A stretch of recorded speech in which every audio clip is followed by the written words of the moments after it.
Welcome back. This is Rashid. Hope you're doing well. So, today we are going to talk about another very important step during synthesis, and that is insert DFT. Yes, scan chain insertion. And where I'm using this in this flow is right after initial compile. We already talked about compiles in previous video, right?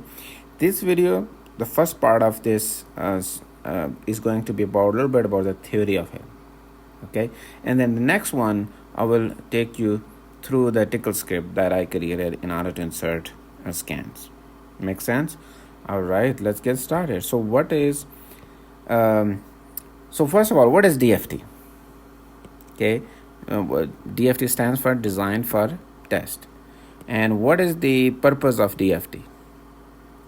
Well, the major purpose of DFT is to make the life of physical design engineer difficult. No, just kidding. Okay, that's not what it is.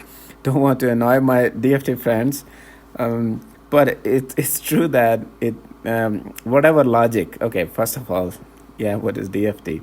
So adding logic into the chip as part of the chip. So normally your chip is a functional logic, right? Whatever your application is, but we are adding some more logic, and customer doesn't need that logic. Okay, we are just adding that so that when the chip comes back after fabrication, we can test it. Think of if there's a problem with the chip. Let's say you apply inputs and outputs and everything, but nothing working. Okay, what to do? Well, in a normal debug, what you do is in your circuit, you try to probe different elements of that circuit, right? See, when I applied it, if there was a transition or not, there is a 0 and 1 is moving according to the way I want it or not, correct? So you need to have a control of probing inside the chip. So you cannot probe, like if you create on a circuit on a board, right? You can put a oscilloscope in a different parts of it and can test things. But within a chip, things are so small. The circuits are super small. You cannot probe them like you do a board logic. You can do very targeted probing, but not in the way that you can think of a PCB. So in order to so DFT is kind of your way of probing into the chip to figure out, okay, what happened really inside. And that is very important part of it. Okay, so this is really the additional logic that you put into the chip in order to check defects after the fabrication. Basically any problem that can happen. Sometimes may not be, it could be defects due to fabrication. The one we are talking about here, insert chains and all that, those are because of fabrication, but it could really be some of the techniques that you are adding in, and you are checking if the way things are, after the chips comes back, you definitely did a pre-silicon validation, but sometimes things can happen, they can be different after the chip comes back. So that's really the part of that. Sorry if I just repeated so much stuff, but trust me, the DFT does make physical design convergence and execution super hard, because it pulls the logic from the timing point of view as well as from a routability point of view in a different way. So even though sometimes, most of the time, it's not timing critical, the clock frequency is very low, but for hold and then adding more logic into it, and then pulling the connectivity between the functional logic, and then tool sees that as well. For tool, when it does a synthesis, place and route, right? By default, it's just a logic interconnected. So it does create more complication there. Anyway, so let's focus on the defects after fabrication. Where typical yield is number of good dies that are really working well, and divided by the the total number of dies. In any latest node, whenever you're doing the very first few times, you really want to make sure that your yield is super high. That is a very important component. Just saying that, okay, we are able to get the technology working and all that is not enough. Question is, what's your yield?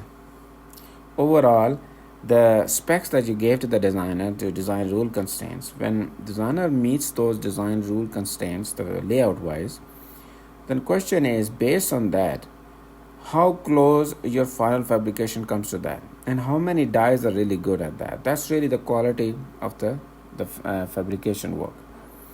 But defects happen. Okay, and one of the defects is that a node, a wire inside, or a pin inside stuck at 0 or stuck at 1 means it's kind of acts as if it's grounded. It doesn't matter in a functional way. It needs to change for some input pattern 0, some other for 1, like different combination of them. But actually when it comes back it doesn't change, so stayed as 0, and some nodes always stuck at 1 even though they shouldn't. Okay, so this stuck at 0 or stuck at 1 type of faults or defects are really the target of these scan chains, especially what we call it more like a scan shift mode type of testing. Okay, can happen because of so many reasons. Okay, as the technology is getting smaller and smaller, printing these small things effectively, efficiently can be very challenging. And there could be a lot of reasons for those, and a lot of other things that some of the things I mentioned can, because of the smaller geometries, because of the fabrication being very delicate, even a small dust particle can break a lot of things. It can result into a lot of these problems, and that can turn into stuck at 0 and stuck at 1. Makes sense? I think what I'm saying here is sometimes you want to fabricate something like this, and since this is so small, maybe during fabrication it becomes like it will not be exactly like this, right? It may become like this, and then you have what an open, or you can have a short, something like that. Makes sense? Okay, yeah, this picture just picks that. Okay, you have one functional logic on your chip is sending a signal to another chip, and this signal should be sometimes 0, sometimes 1, but somewhere this happens. It is maybe shorted to ground or disconnects to ground, and this is not able to change. Okay, it stays at 0. So those are the defects that we are targeting. Now there are another defects which are called transition time. Node transition is super slow or super fast, but there are different type of test mechanism. Still you can use scan chains, but in a different way. So I'm not going to talk about those. Okay, I'm going to talk about the stuck at 0, stuck at 1. So look at this one. In this example, what I have, just to give a little bit theory of it, right? So I have 3 flip-flops here, simple D flip-flops, and 3 flip-flops here, and they have a functional logic between them, right? So I've created a dependency between different one. For example, this signal, even though it's coming here, its head comes here too, and similarly the one that goes here, it goes into the top one too, and then from the top it comes bottom. So stuff like that can happen, right?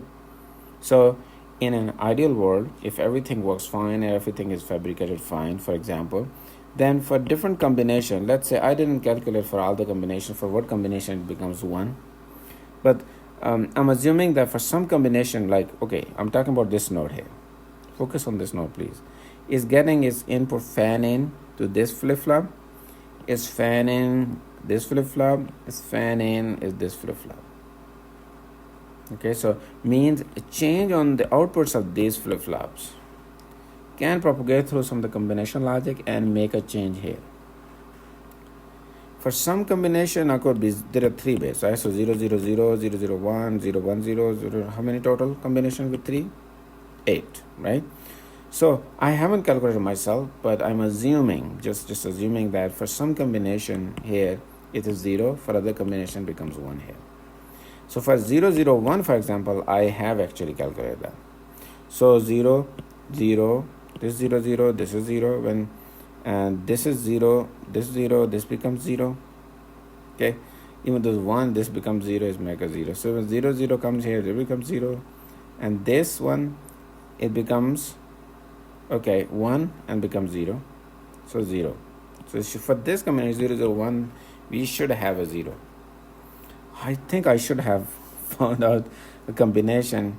Well, actually there you go. When this becomes 0, right, this becomes 1, okay, and it doesn't matter whether it's 0, 1 becomes 1. Oh, there you go.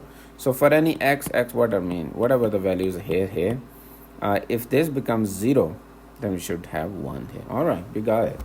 Okay, so bottom line is, for some combination, you need to have 0 at this node, for others you want 1. If this all logic is fabricated fine and there are no defects. Okay, so this is the typical D flip-flop. Okay, you have a D input pin. I'm skipping reset, enable, and all that. Simple, input data wise, right? D input, Q output. This is a flip-flop. Inside there are 2 latches. Remember the master slave flip-flop? If you don't remember, you can watch my SOC physical design series. I think during that I also touch on this topic of how flip-flops are constructed. So in order to insert scan chains and kind of do the observation that for the scans, we need a scanable flip-flop. Scanable, okay, scanable. And what that has is what we need additional to D, 2 more inputs. One is the scan input. It's just like a D, another scan input. And there is a third scan enable or scan select. You can have a different name, but that's okay. So scan enable, what it does is when there's an enable here is 1, let's talk about active high state, it ensures that the data input goes to the queue is not the actually SI. So there is a flip, there's a multiplexer inside this flip. So this flip-flop, just like this one, this will be bigger than this one size-wise. Why? Because it has an additional logic inside. When SE is 0, then we select D to Q. Then it acts like a regular flip-flop.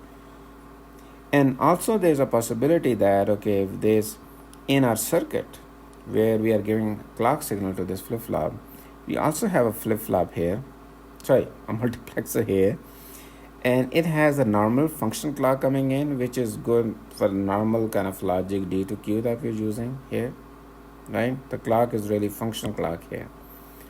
But when we are shifting data from SI to Q, we actually use a different clock.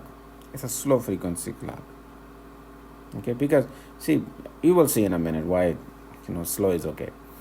So there is a possibility that you can select one of these 2 clocks, and then again it's the same SC signal that's from the chip coming this to flip-flop. It also goes there. It selects scan comes here, and then your mode is a scan mode. And there's also concept of different modes. So you might have heard about functional mode and the test mode. One of the test mode is the scan chain mode, and what happens scan chain mode is your scan enable signal is kind of it's deciding what mode your logic need to be in or tested for timing purpose. Okay, let's stop this video here. And in the next video, I think what I'm going to do is the entire video I'm going to talk about this mechanism, how data works in scan chains, and how we can observe if some node is stuck at 0, stuck at 1. And then in the third video of this DFT series or insert DFT series, we will look into actual flow that I use. Okay, makes sense. Thank you so much. Take care. Bye.